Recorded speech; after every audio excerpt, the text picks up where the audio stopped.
ना भगवती साहू मो घर मेंढापदा जिला ढेंकानाल मु आगरू घर काम करुଥିଲି ପିଲାମାନଙ୍କୁ ଆଉ ମାନେ ମୋ ନିଜ ପରିବାରକୁ ମୁଁ ଚଳପ୍ରଚଳ କରୁଥିଲି କରିବା ପାଇଁ ଅକ୍ଷମ ହେବାରୁ ମୁଁ ଶ୍ରୀଗୋପାଳ ଡାଏରୀ ଫାର୍ମ ଗୋଟିଏ ଆରମ୍ଭ କରିଅଛି।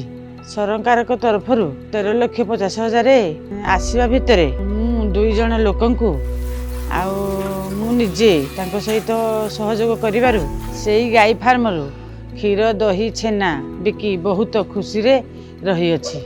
ସେହିଥିରୁ ମାସକ ପାଇଁ ଖର୍ଚ୍ଚ ବାର୍ଚ୍ଚ କରି 30,000 ଟଙ୍କା ବଞ୍ଚୁଅଛି।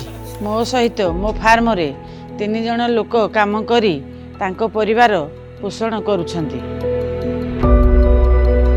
ମୋ ଭଳି ସ୍ତ୍ରୀ ଲୋକକୁ ଏହି ଯୋଜନାରେ ସାମିଲ କରି ରୋଜଗାର ବାଟ ଦେଖାଇଥିବାରୁ ରାଜ୍ୟ ସରକାର ମତ୍ସ୍ୟ ପ୍ରାଣୀ ବିଭାଗକୁ ଅଶେଷ ଅଶେଷ ଧନ୍ୟବାଦ।